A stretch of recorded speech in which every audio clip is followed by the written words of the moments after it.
caminhando para este final de ciclo de estudos da palavra, nesse formato de quinta-feira. Vamos para Provérbios capítulo 22.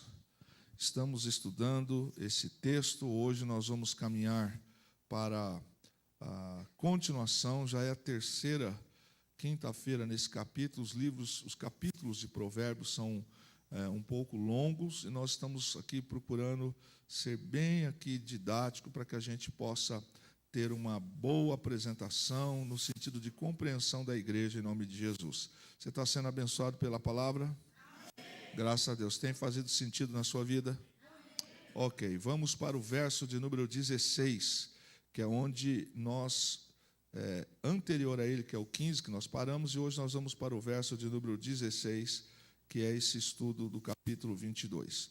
Graças a Deus. Eu estou fazendo a leitura na tradução transformadora, tá bom? Nova versão transformadora. Verso 16. O verso 16 eu vou fazer um compêndio do verso 22 e também o verso 23, pois esses três versos eles tratam do mesmo assunto. Quem enriquece à custa de oprimir o pobre, assim como quem adula com presentes os ricos, certamente passará necessidade. Verso 22. Não explore o pobre só porque tem oportunidade, nem se aproveite do necessitado no tribunal. 23. Pois o Senhor defenderá a causa deles, pagará na mesma medida a todos os que o exploram. Esses três versos, como nós já sabemos, o livro de Provérbios, ele trata de questões espirituais, trata de relacionamentos humanos, trata de justiça social, trata também de uma vontade de Deus no campo teológico. E aqui, nesses três versos, está se falando de justiça social. Toda nação que despreza a justiça social é uma nação pobre. Ela é pobre espiritualmente, ela é pobre moralmente, e ela é oprimida, e essa nação não prospera. Nós temos vários exemplos de algumas nações que a justiça social ela não existe. Existe um determinado grupo que, de uma maneira escusa, errada, manipula o poder e oprime aqueles que são necessitados. Então, nesses três versos, o que está em voga, em evidência, é o olhar para as questões sociais. E o texto diz que oprimir o pobre. O que é oprimir o pobre? Já falamos um pouco sobre esse texto, outros versos anteriores, nesse mesmo capítulo. É quando a gente deve fazer o correto e, pelas necessidades das pessoas, a gente abusa delas.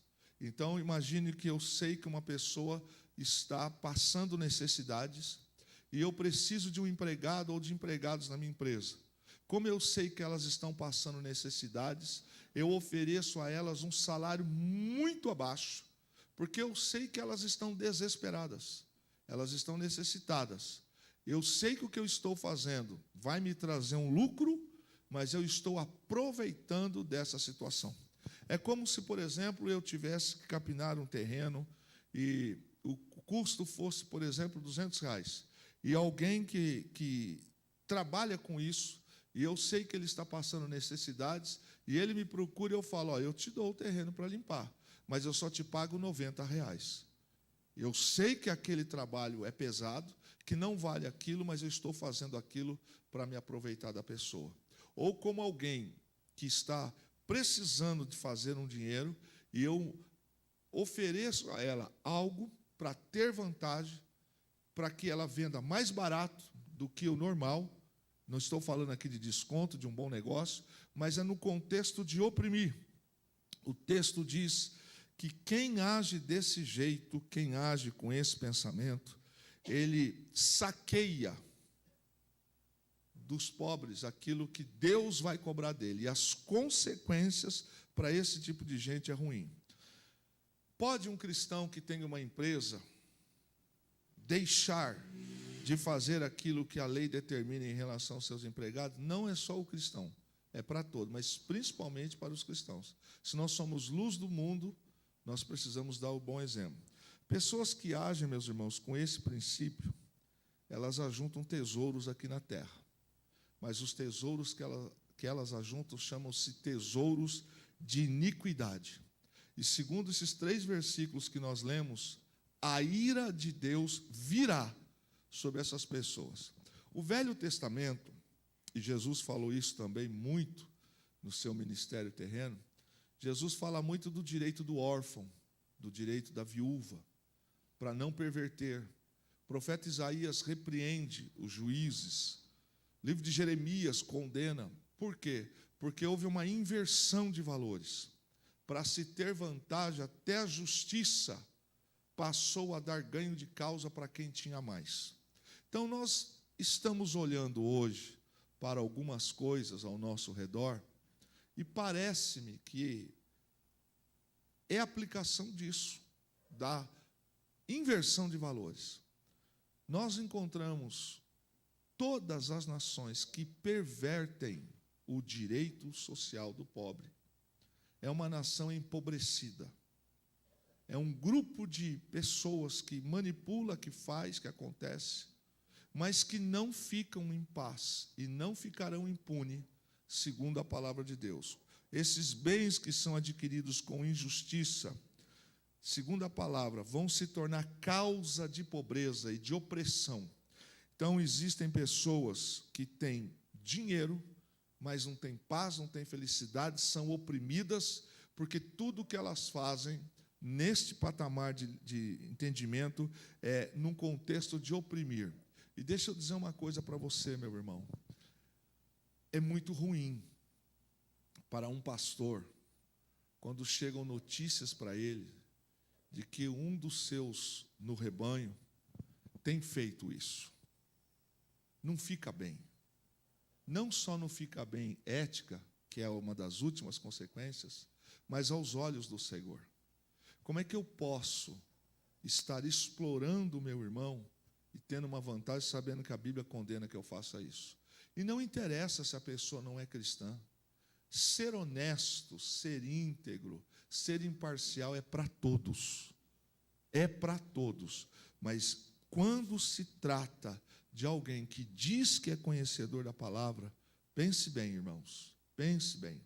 Nós não podemos nunca oprimir o pobre para termos uma vantagem nesse sentido. Porque para outros, ele paga bem. Quando o mercado está desfavorável, a mão de obra se torna mais cara. Mas aí, quando eu sei que a coisa está difícil, eu oprimo. De que maneira? Eu sei que a pessoa está precisando, eu falo, olha, eu pago aqui para fazer uma pintura, imagine que, por exemplo, vale R$1.000, eu te ofereço R$200. A pessoa pega porque precisa levar comida para casa. Agora, segundo a palavra de Deus, essas pessoas vão acertar as contas com ele, e vão mesmo, porque não ficam sem serem punidas por isso. Oprimir o aflito é usar a força e a influência para sobrepor sobre eles. E a palavra de Deus nos condena para isso. Verso 17, os 3 versos tratam sobre isso. Ouça as palavras dos sábios, dedique o coração à minha instrução. Primeira advertência desse texto, primeira chamada do verso 17. Ele traz uma exortação, inclina, tenha disponibilidade para ouvir. Irmãos, ninguém vai me provar na Bíblia, porque não existe, eu vou deixar claro, você vendo Deus obrigando qualquer pessoa a amá-lo, a cumprir princípios e valores. O próprio exemplo do Senhor Deus, no Éden, na queda do homem, o homem toma decisão, vai ter consequência.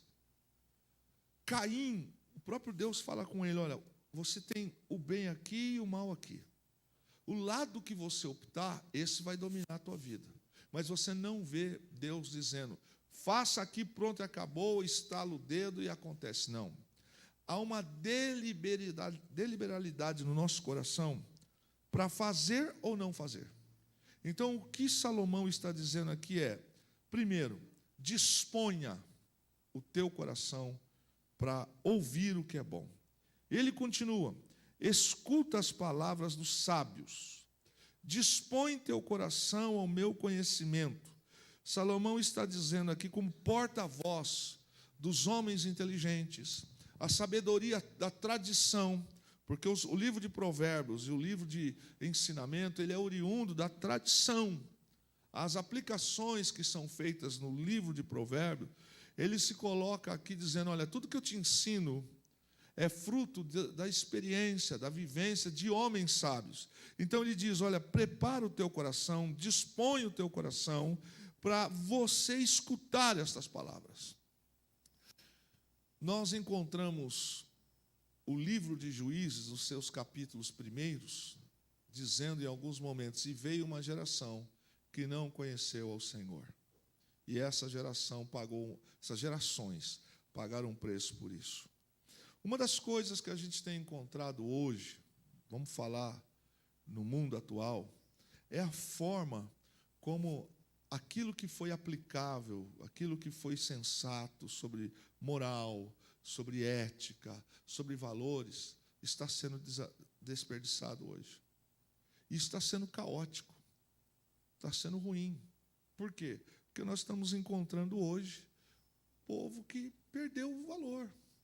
Homens que não sabem o que querem da vida, mulheres que não sabem o que querem da vida, pessoas que não respeitam os outros, não respeitam a autoridade, que não lutam pelas suas coisas, que querem tudo de mão beijada, pessoas que só vivem pelo ter e não pelo ser.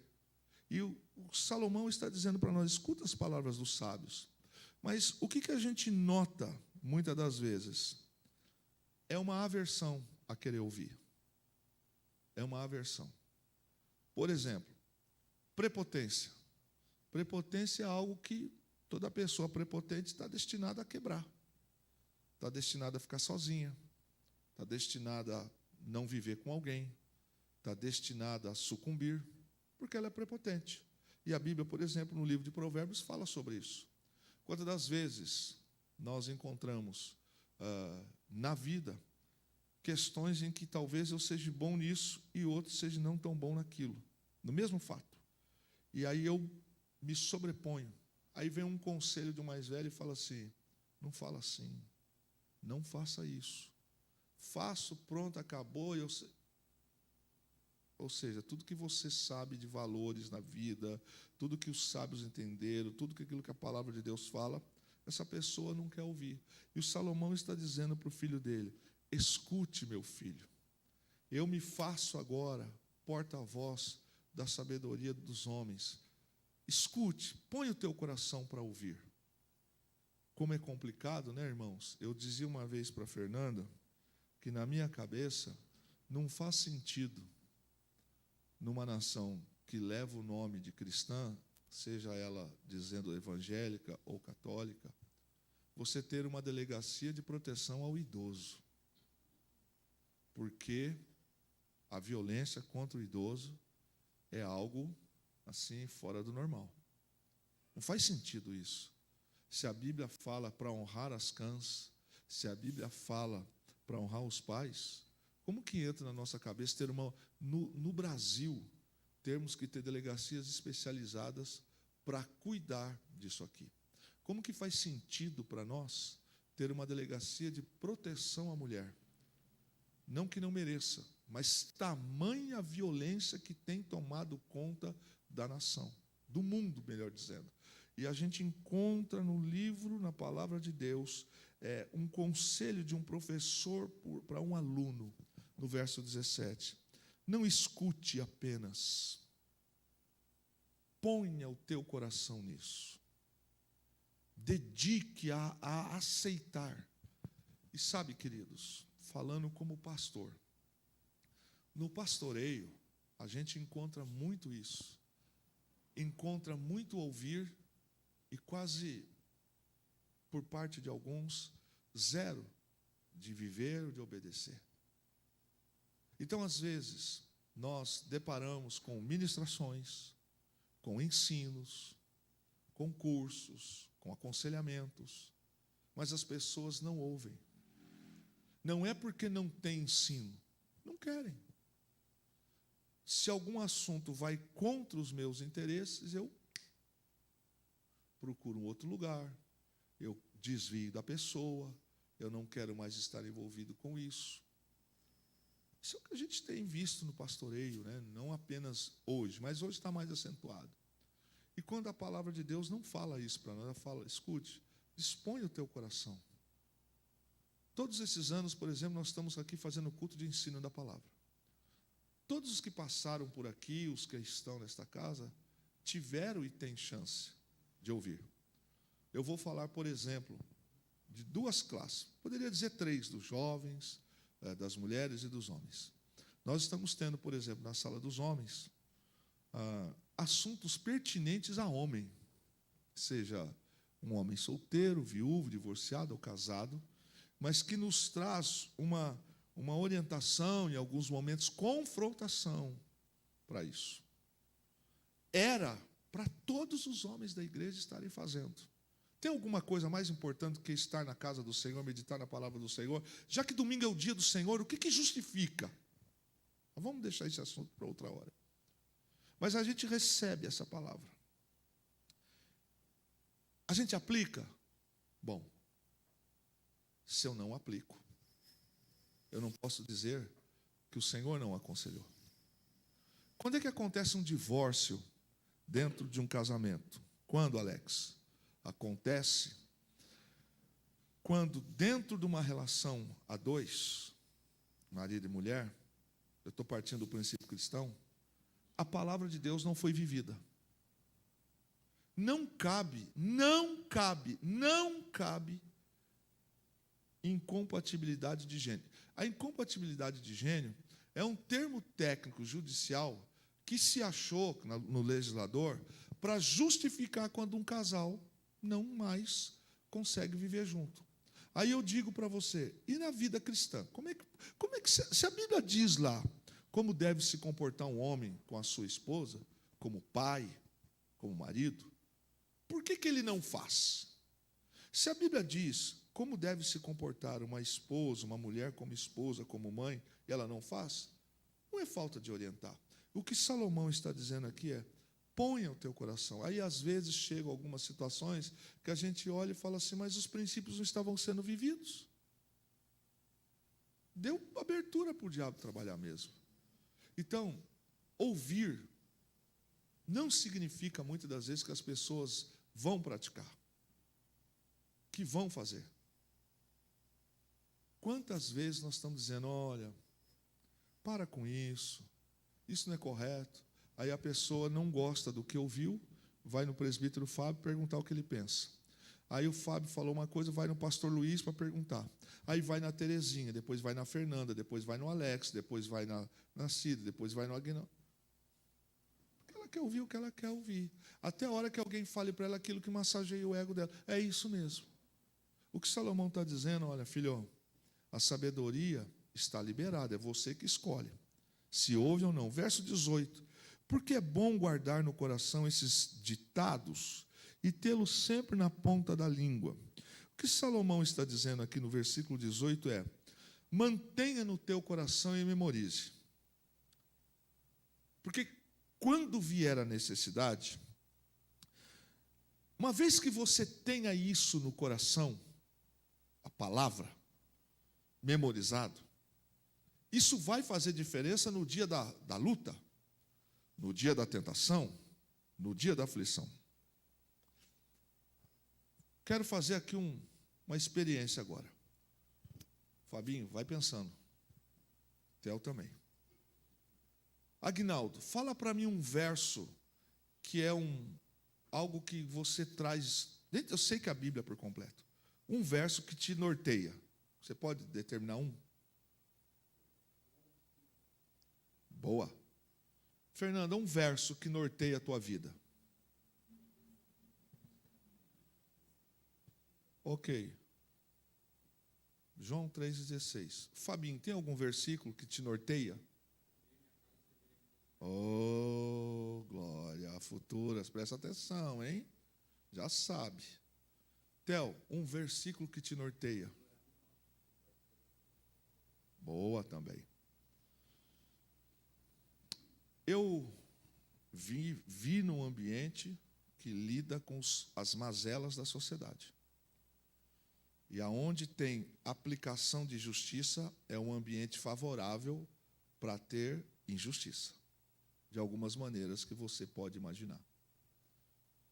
Um dos versos que, para aquela área, me norteava era: bem-aventurado o varão que não anda segundo os conselhos dos ímpios, nem se detém no caminho dos pecadores. Antes o seu prazer está na lei do Senhor, e na sua lei medita de dia e de noite. Este homem será plantado como árvore junto a ribeiros de água, cujo qual dará o seu fruto na estação própria. Por quê?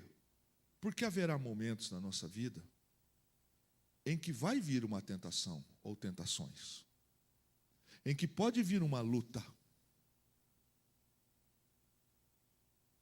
O Senhor Jesus fala: olha, ainda que o pai e a mãe abandone e tal, o Senhor não te abandonará. Quando eu não tenho essas coisas no coração, no dia da luta eu vou falar o quê? Bobagem. No dia da guerra, da provação, eu falo bobagem. O que Salomão está dizendo aqui para o seu filho é: memorize no coração, para que nos momentos de necessidade os teus lábios pronunciem. Então, quando, diante de alguma situação, poderia surgir, melhor dizendo, uma porta errada, ou um comportamento errado, eu lembrava: bem-aventurado o varão que não anda segundo o entendimento do mundo. Mas quando a gente não tem isso aqui, a gente não tem nem resistência mais, porque não faz parte da vida, não faz parte da nossa história. Então eu estou vazio, não tenho o que falar, não é? Salomão está dizendo: elas devem estar prontas nos teus lábios, porque as declarações vão livrar a tua boca de pecar. É isso que ele está dizendo para um filho. Quando guardar a palavra no coração, nos instantes de necessidade, os seus lábios vão declarar. Eu me lembro o dia em que o Jarad, filho do pastor Jair, faleceu. E a gente vinha acompanhando o Jarad, a forma como ele temia o Senhor, e o pai dele também. E o dia em que o Jarad faleceu, eu sempre falava com o pastor Jair, falo ainda hoje, falamos ontem. E quando o Jarad faleceu, e ele me ligou, a hora que o pastor Jair, eu disse alô, o pastor Jair, chorando, cantou um pedacinho da canção que faz alusão ao livro de Jó. Ele disse assim: Deus me deu, Deus me deu, bendito seja o nome do Senhor. E eu entendi que o Senhor tinha levado o Jarad. É fácil perder um filho? A lei da vida qual é? Os filhos enterram os pais. Mas um pai enterrar um filho é fora da normalidade. O livro de Deuteronômio diz assim: a vida e a morte estão diante de Deus. Ele sabe. Então, quando a gente tem no coração a palavra, momentos difíceis da nossa vida, como essa do meu amigo que perdeu o filho primogênito, o que você vai fazer no dia mau? Quem não tem a palavra de Deus vai blasfemar, pode entrar em ruínas espirituais, psicológicas. A palavra de Deus na nossa vida precisa ser guardada no coração. Porque, irmãos, eu vou dizer uma coisa para você, sem precisar citar exemplos. Quem aqui tem problemas, que tem mexido com você e você sabe que só Deus para te ajudar? Levanta a mão. Olha quanta gente. Olha quanta gente.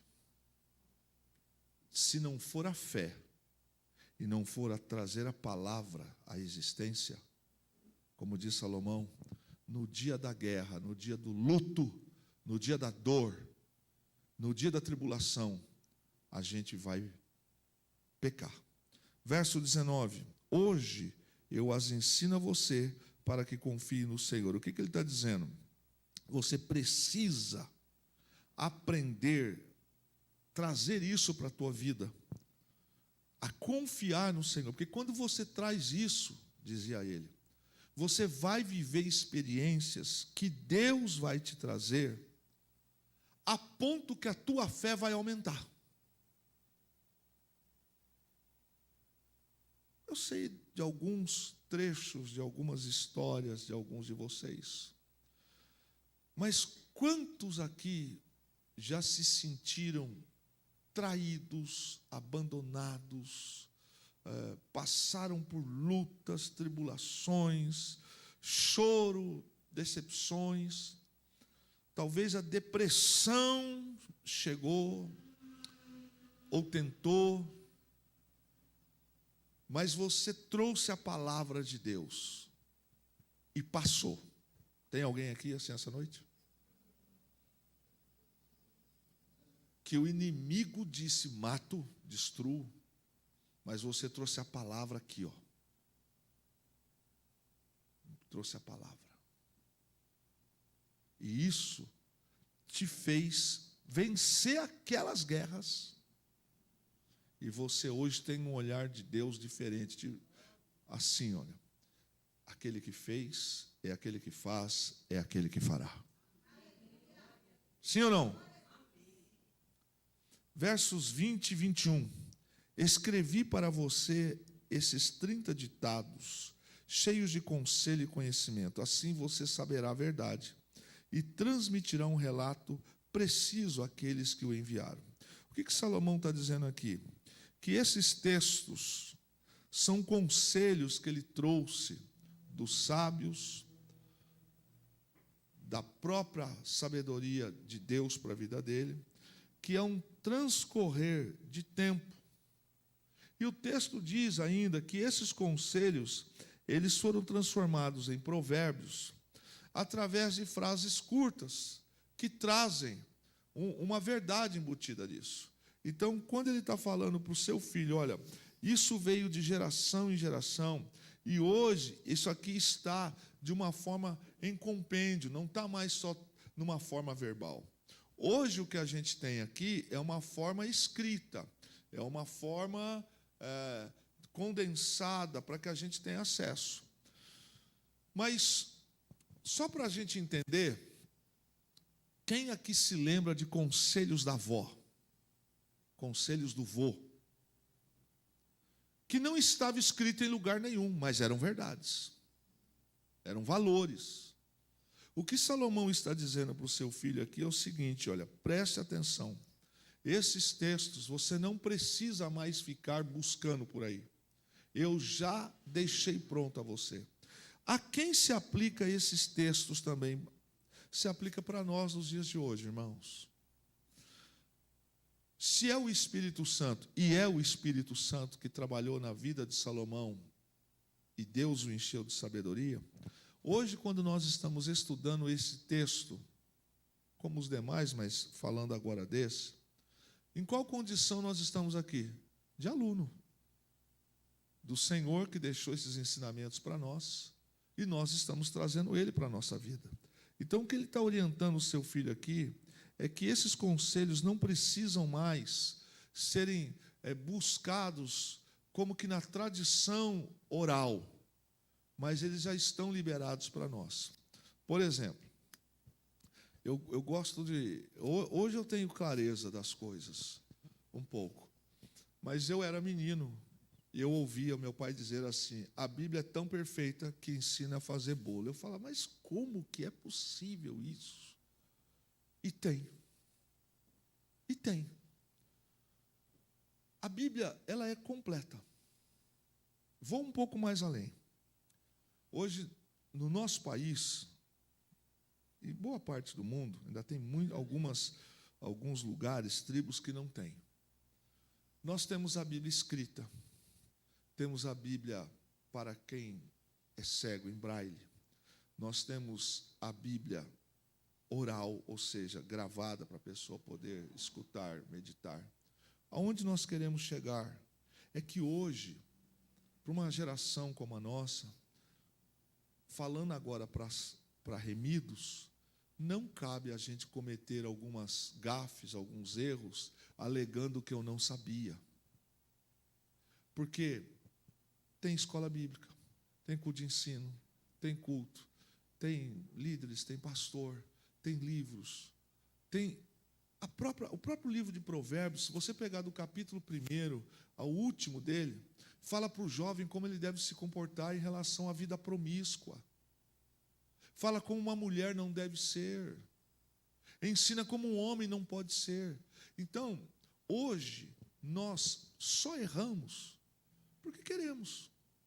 Porque a Bíblia está aí. Tem Bíblia na linguagem de hoje, tem a NVI, tem a nova tradução, e por aí vai embora. Mas nós temos acesso. O que Salomão está dizendo, ele fala, olha, você medita nisso. Não cabe justificativa, eu não sabia. Porque toda a sabedoria, ele está dizendo, os sábios trouxeram. E o que eu estou trazendo para você é algo de geração em geração, que passou. E se aplica no livro de Provérbios.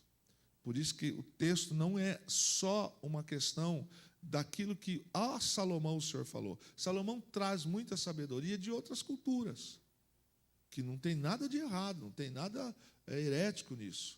É a sabedoria dos homens. Você percebe que num dos textos que nós lemos aqui, eu não vou lembrar agora qual foi o capítulo, mas o texto fala assim, quando você estiver perto de um homem sábio, cave o coração dele. Porque voluntariamente ele não vai fazer. Porque quem quer se aproxima. Quem quer chega perto. Quem quer se dispõe para isso. Então assim é a palavra que ele está dizendo para o seu filho. Você tem. Nós temos. Então é questão da gente querer. Quem não quer, não tem justificativa para dizer eu fiz sem conhecimento disso. Verso de número 24 e 25, porque o 22 e 23 nós vimos já com o verso 16. Não faça amizade com os briguentos, nem ande com quem se ira facilmente, pois aprenderá a ser igual a eles e colocará a si mesmo em perigo. Aqui é a mesma coisa que Paulo escreve no livro de Coríntios, se não falha a memória, que as más conversações corrompem os bons costumes. Mas há um provérbio aqui fora, que não é bíblico, mas percebe-se que ele tem uma origem da palavra, não tem como não ter. Diga-me com quem tu andas, e eu te direi quem tu és. Essa é uma expressão que todos nós sabemos. Agora, olhe para o texto, o que o texto diz. Não faça amizade com os briguentos, nem ande com quem se ira facilmente, pois você vai aprender a ser igual a eles e colocará a sua vida em perigo. Qual é o alerta aqui? Se afaste de más companhias. É isso. Serve para solteiro, casado, jovem, ancião. Se afaste de más companhias. Por quê? Porque quem se associa com essas pessoas briguentas acaba assimilando as suas posturas, as suas frases, os seus trejeitos. E muitas dessas coisas são reprováveis aos olhos do Senhor. Daí, meus irmãos, a gente fica, às vezes, olhando para algumas práticas, e as pessoas querem justificar o seu estilo de vida, que é igual ao pecador, para dizer que não tem nada a ver. Lógico que tem. É lógico que tem. Se a gente não tomar cuidado, a gente começa a falar igual os outros, briguentos, os pecadores. Nosso coração começa a se encher disso. Pois o Salmo 1 fala, olha, bem-aventurado quem não anda segundo o conselho, ou seja, segundo as orientações dele. Quando a gente começa a andar com pessoas desse nível, nós vamos acabar tendo uma postura reprovável. Então, é fato, a gente começa a notar os gestos, palavras, comportamentos, vestimentas, trejeitos. Não demora muito, alguns vícios entram na vida, porque é isso. Comece a frequentar bar, para você ver como é que a cabeça pode ir por outro caminho. Não estou dizendo comprar pão, leite, comer alguma coisa. Eu estou dizendo, fica em bar enfiado para você ver. Ah, mas eu estou lá. Fica em bar. Fica enfiado em lugares onde só tem conversas ruins. Comece a trazer para a sua vida mulheres e homens de índoles ruins, gente desbocada, gente desrespeitosa, gente que mente, gente rebelde. Você vai ver como é que vai se tornar a vida. É isso que a palavra está dizendo. Se você não se afastar, você vai acabar assimilando, e aí o texto diz, essa postura, isso é reprovável aos olhos do Senhor. Então, ao invés de nós influenciarmos, acabamos sendo influenciados. Tem coisas, irmãos, que pode ser difícil, mas você precisa dizer, não, eu não quero mais. Não quero mais. Na minha vida, eu já precisei, por 3 vezes, tirar pessoas do meu relacionamento. Porque eu estava ficando amigo demais. Eu já estava falando igual a eles. De repente eu me peguei pensando igual a eles. E eu fiquei vivendo uma crise. Porque como crente, eu sabia, mas a pressão do meio estava querendo falar mais alto. Como fazer? É escolha.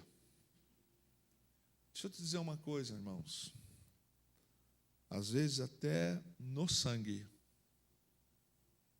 a parentela, família, você precisa se posicionar.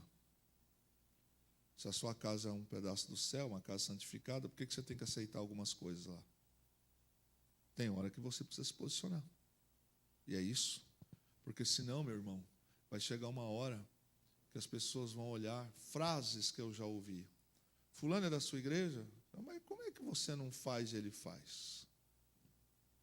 Mas ele também é. Por que... mas nunca soube. Vai aqui, vai lá, faz aqui, faz lá, está aqui, está lá.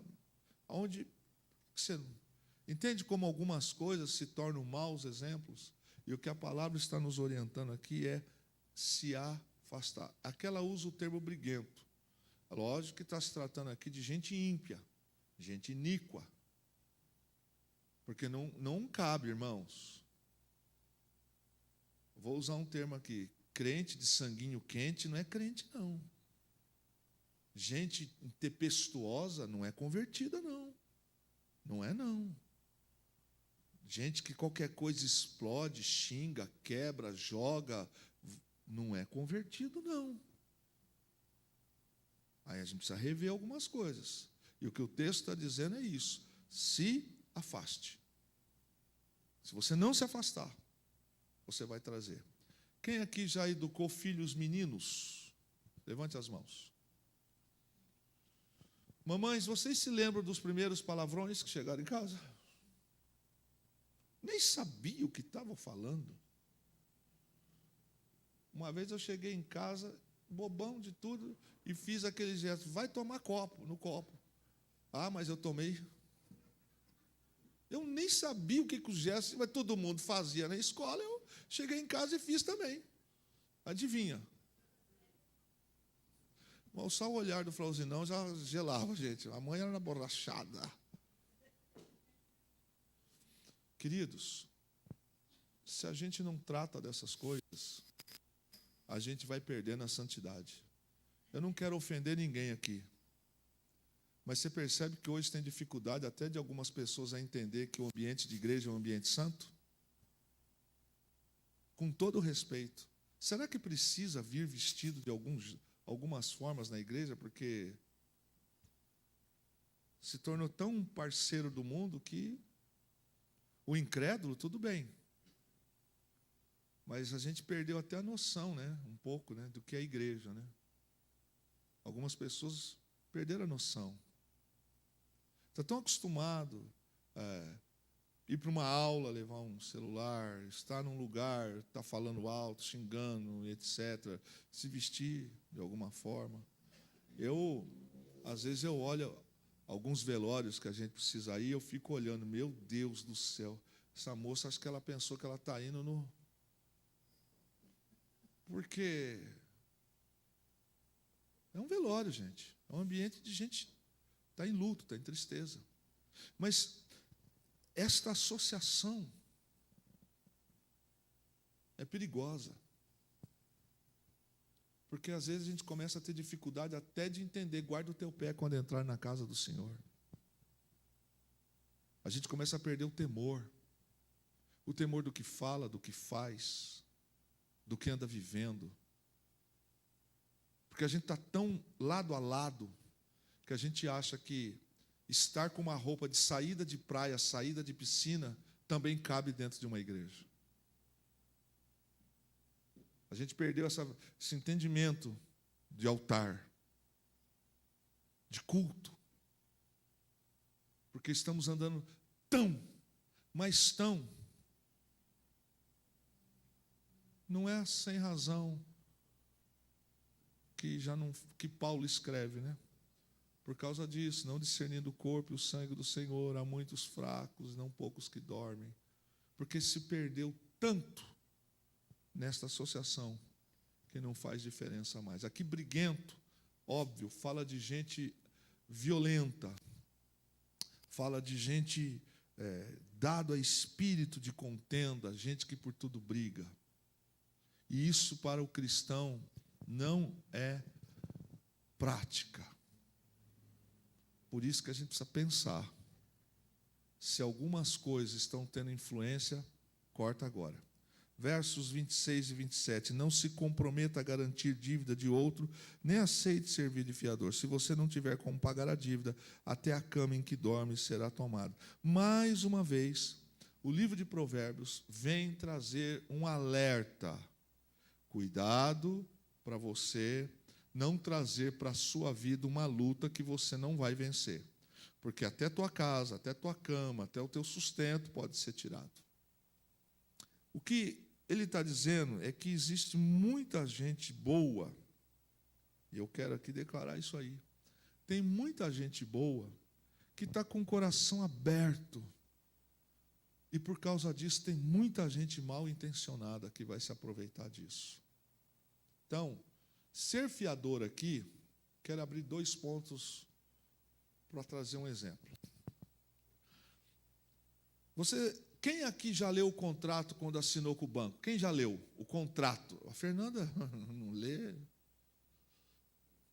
tudo. O que fala de cheque lá? Quem se lembra? Quem se lembra de cheque? Vamos lá. Quem aqui já teve ou tem talão de cheque? Levanta a mão. Se você não tem, porque você não quer, seu bobo, que está lá. Tem, todo mundo tem. O cheque ainda funciona, mas pouco, mas funciona. No lugar do cheque, mudou um pouco, né? Dá o cartão de débito ou o cartão de crédito. Mas, de qualquer maneira, a lei é a mesma. Lá, quando você abre uma conta no banco, está assim, é responsabilidade sua, só sua, a emissão de cheque. Você emprestou para o cunhado, para a namorada, para o namorado. Namoro termina, você fica a conta, hein? Irmão, tio, amigo.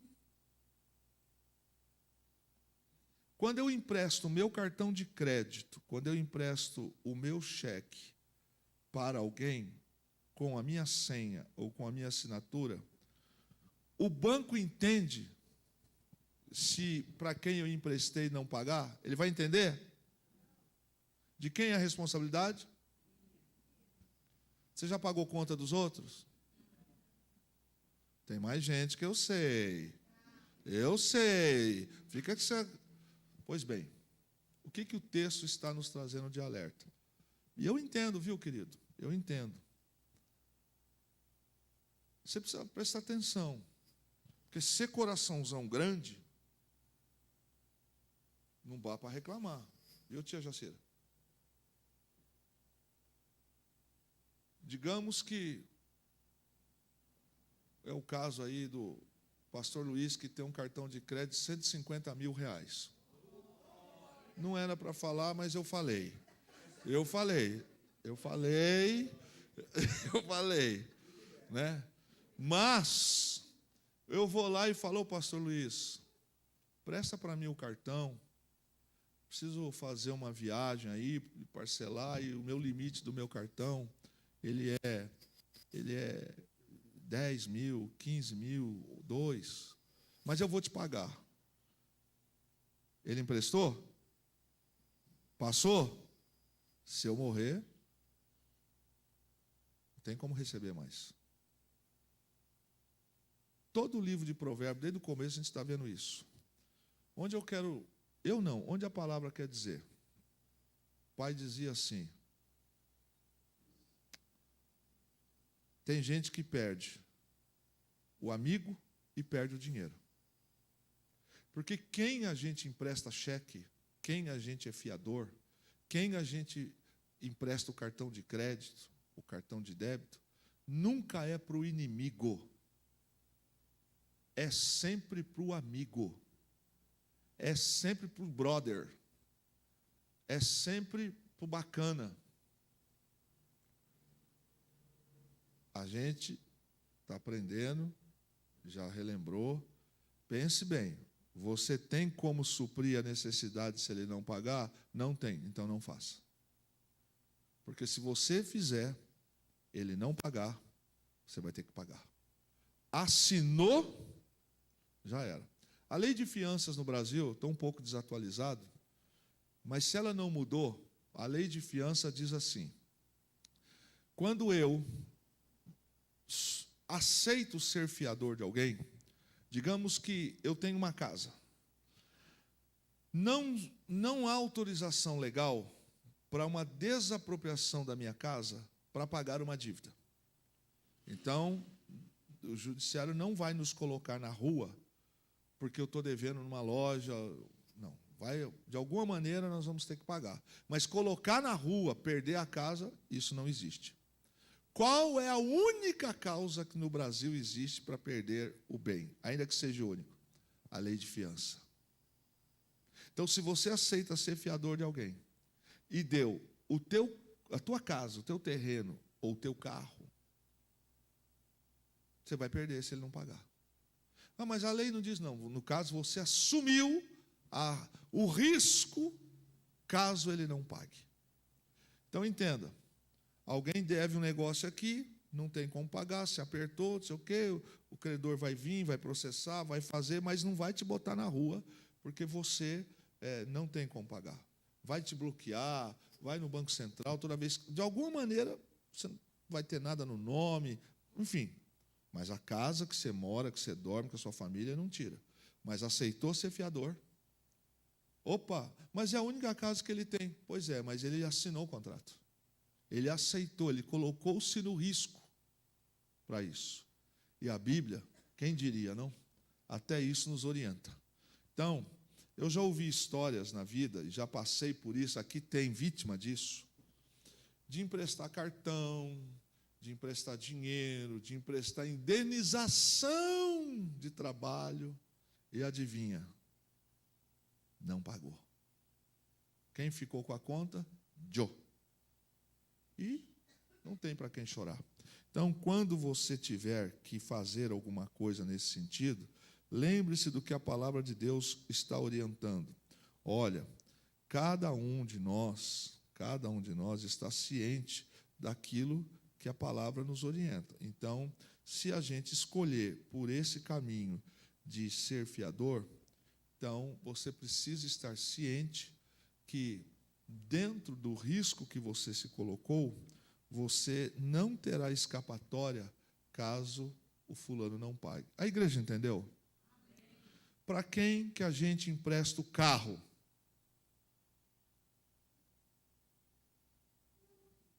Para quem que a gente empresta o carro? Para o amigo, o parente. Para quem você vai lá na loja e compra roupa no seu nome para a pessoa pagar por mês? O amigo, o parente. É assim que funciona. Para quem você vai lá e faz um empréstimo para a pessoa pagar? É para o amigo, é para o parente. O que você precisa saber é que caso essa pessoa não venha a pagar, a lei não entenderá assim. A lei vai dizer para você: quando você assumiu esse compromisso, você estava ciente de que, se ele não pagasse, a culpa era sua. Não existe exclusão na lei de alguém que não pagou, a lei vai entender, o juiz vai compreender. Não vai, irmãos, porque quem assume esse tipo de risco sabe, está ciente das condições, e, segundo a palavra que nós estamos vendo agora, há uma condição aqui que não tem como escapar. Se você aceitar ser fiador de alguém, então lembre-se, até a tua cama você pode perder. Estamos esclarecidos? Irmãos de igreja, não deixaram de ser ser humano, viu? Não deixaram de ser ser humano. Eu sei que está gravando, mas vai assim mesmo. Cantina de igreja. Bazar da pichincha da igreja. Coisas emprestadas da igreja. Posso dizer para você que tem, e não devolveu.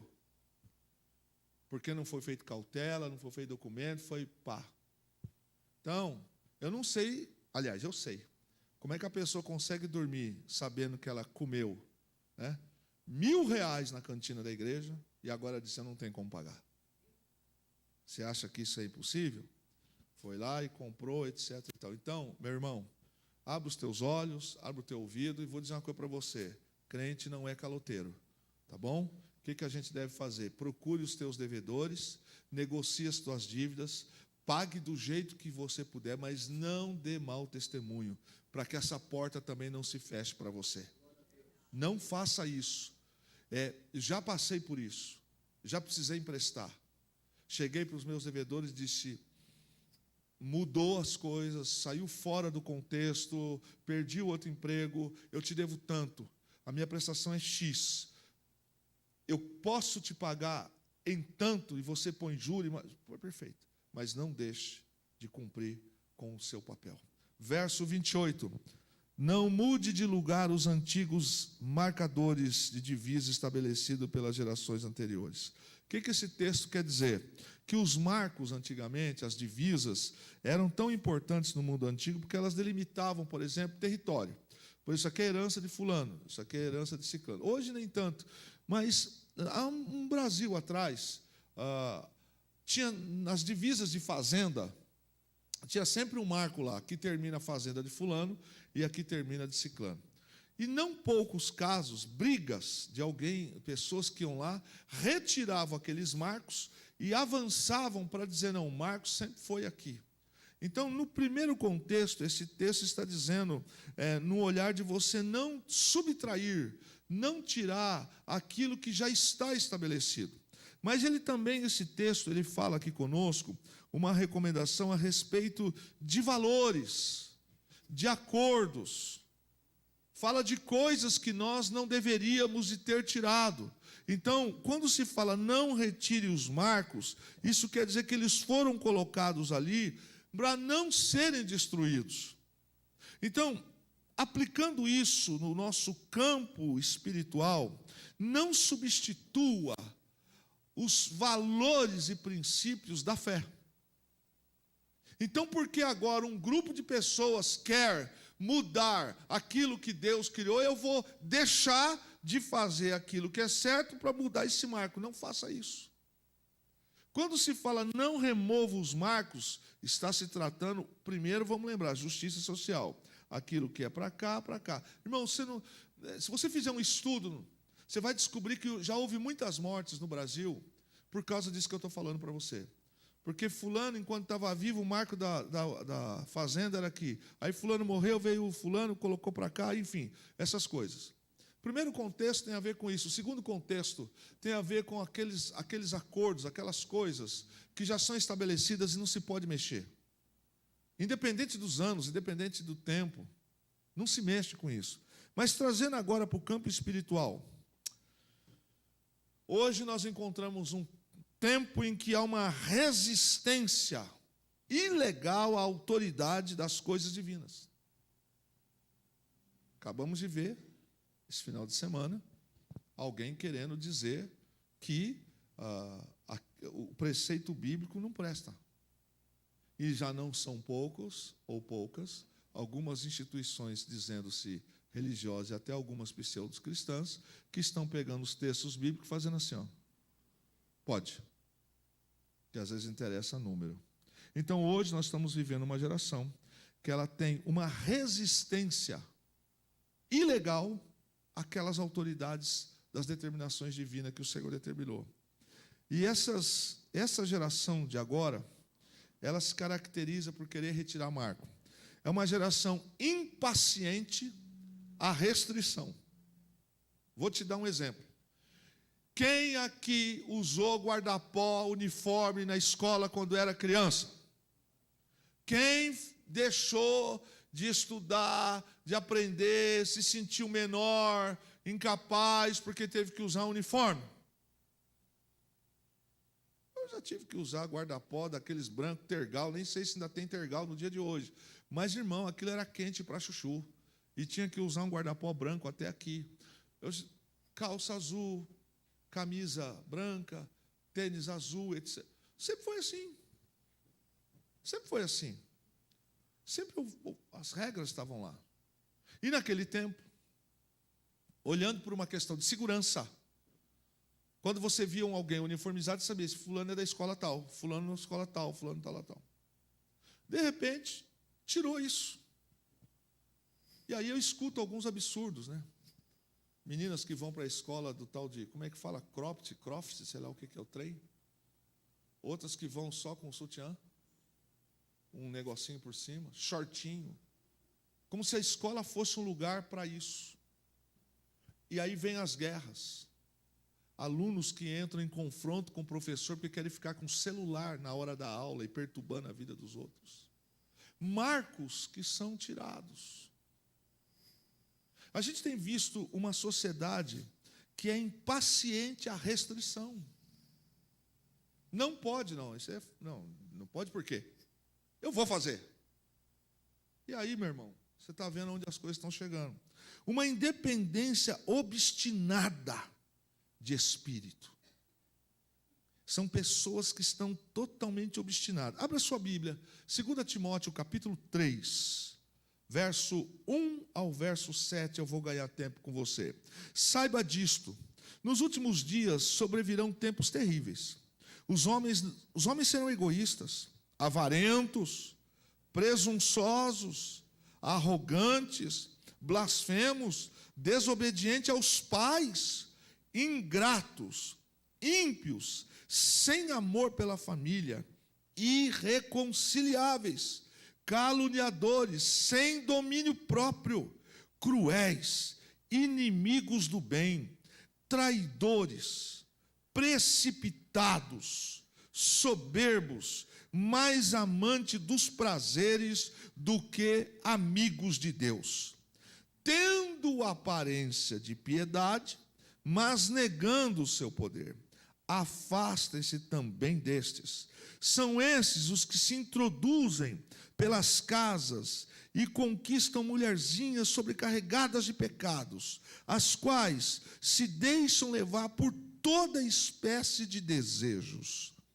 Elas estão sempre aprendendo, mas não conseguem nunca chegar ao conhecimento da verdade.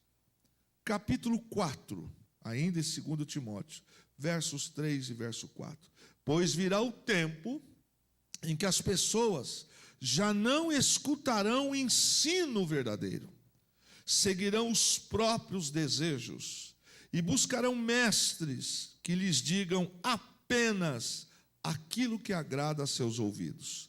Rejeitarão a verdade e correrão atrás de mitos.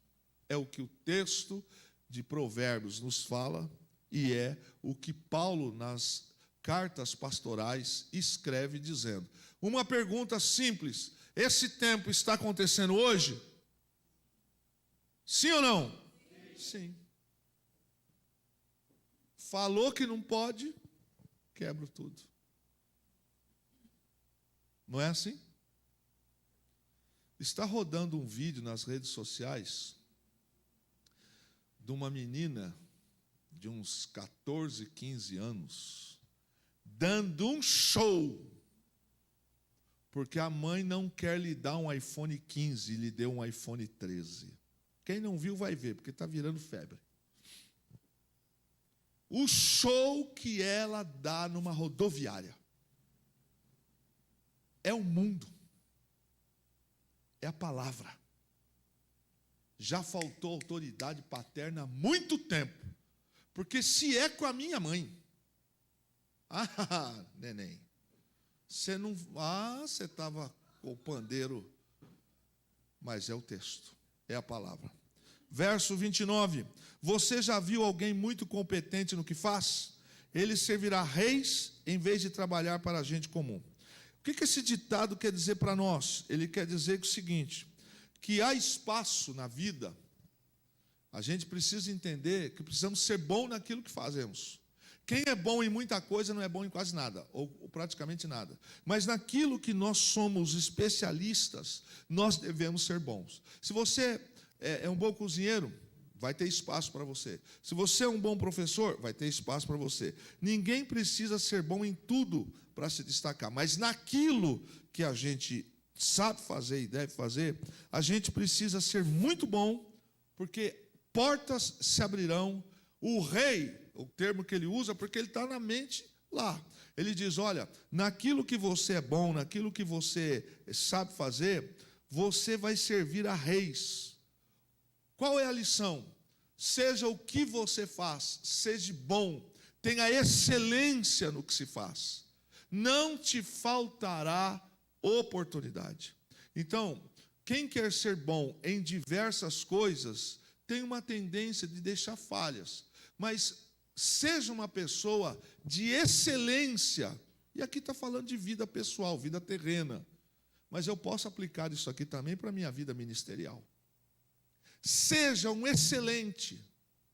Porque naquilo que você for excelente, os reis, o governo, o empregador, vai sempre ter uma oportunidade para você. Então tem gente que eu admiro, sabe bastante coisa, mas não foca numa coisa, não tem.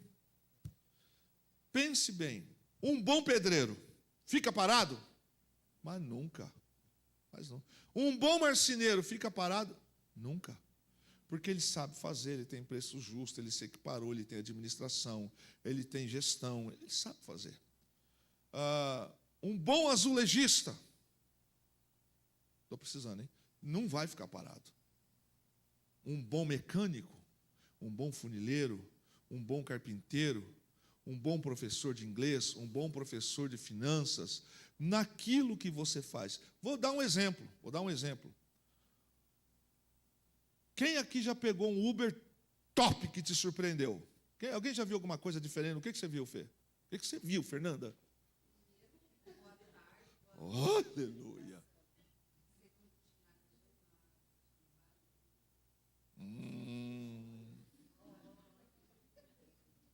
Qual a placa desse carro, Fernanda? Vai morrer gente aí, hein? Vai morrer nego aí. Pois bem, eu já entrei em Uber 99, eu dei boa tarde, o cara senta atrás.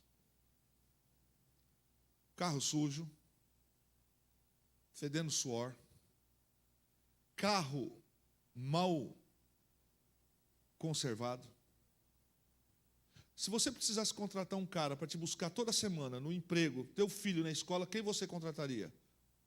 O carro arrumado, da aguinha gelada, bem arrumado, educado. Nisso. Uma boa, cuidadora do lar, uma boa faxineira, uma boa, como é que fala, gente? Está uma palavra na minha boca aqui. Diarista. Meu irmão, tem para ninguém. Tem para ninguém. Pode passar o dedo, não tem poeira, está tudo certo, o croquis do serviço que foi passado, você pode ficar tranquilo. Seja bom. Seja bom. Eu vou terminar aqui. Você se lembra da febre que veio no Brasil quando começaram as pessoas a filmar vídeo de casamento? Quem se lembra disso aí? Cada panguá que arrumava a câmera para filmar, mas cada panguazão, e quanta gente perdeu formatura, perdeu casamento, porque os caras não entregaram nada. E se entregaram coisa mal feita. Fotografia, álbum de casamento. Meu irmão, passou, já foi. Lá eu estava magrinho, agora eu estou esbelto, é diferente. Esse tempo não volta mais. Qual é o conselho? De um pai para um filho. Bom. Tenha qualidade no que você faz. Porque na qualidade não te faltará serviço. Eu conheço um alfaiate. Tem filas. Costureiros. Que na igreja tem uma excelente. Tem mais até. Dona Lourdes. Pode demorar, você pode levar no boleira. Irmão, você já encomendou bolo e chegou na hora da festa e você ficou com raiva? Você esperava um bolo e chegou uma nhaca? Mas uma boleira top, uma pessoa top, não falta serviço. É isso que o verso 29. Você já viu alguém muito competente no que faz? Ele servirá reis em vez de trabalhar para gente comum. Ou seja, qual é a tua profissão? Qual é a área que você trabalha? Lembre-se, seja referência. As pessoas vão disputar você. O teu valor será algo fantástico, porque você é uma pessoa de excelência. Excelência tem a ver com prazo, qualidade, educação.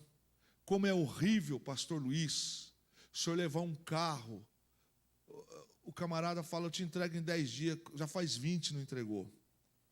Pedreiro, você contrata, o cara, olha, uma obra para 20 dias, já está com 50 dias e a obra está atrasada. Haja coração.